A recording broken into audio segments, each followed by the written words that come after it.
বান্দাগণ, যারা অপরাধ করেছ, আল্লাহর রহমত হতে নিরাশ হয়ো না। নিশ্চয় আল্লাহ সমস্ত গুনাহ ক্ষমা করেন। নিশ্চয় তিনি বড় ক্ষমাশীল ও দয়ালু। আর স্মরণ করো আইয়ুব আলাইহিসসালামের কথা, যখন সে তার প্রতিপালককে আহ্বান করে বলেছিলেন, আমি দুঃখ কষ্টে পড়েছি, আপনি তো দয়ালুদের মধ্যে সর্বশ্রেষ্ঠ।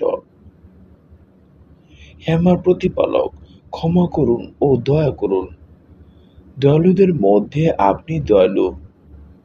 হে আমার প্রতিপালক, আমরা ঈমান এনেছি, সুতরাং আপনি আমাদেরকে ক্ষমা করে দিন ও আমাদের উপর দয়া করুন, আপনি দয়ালুদের মধ্যে শ্রেষ্ঠ দয়ালু।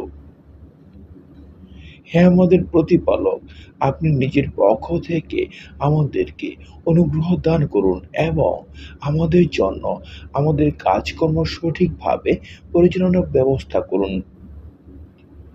আবু হুরায়রা রাদিয়াল্লাহু আনহু বলেন, নবী সাল্লাল্লাহু আলাইহি সাল্লাম বলেছেন, আল্লাহ যখন মাখলুক সৃষ্টির ইচ্ছা করলেন, একটি লিপি লিখলেন, যা তার নিকট তার আরশের ওপর আছে। আমার দয়া আমার ক্রোধ অতিক্রম করেছে।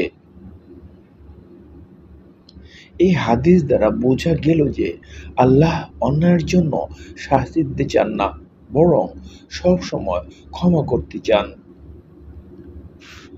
আবু হুরায়রা রাদিয়াল্লাহু আনহু বলেন, নবী সাল্লাল্লাহু আলাইহি সাল্লাম বলেছেন, আল্লাহর ১০০ রহমত রয়েছে, যা হতে একটি মাত্র রহমত তিনি জিন, মানুষ, পশু ও কীটপতঙ্গের মধ্যে নাজিল করেছেন।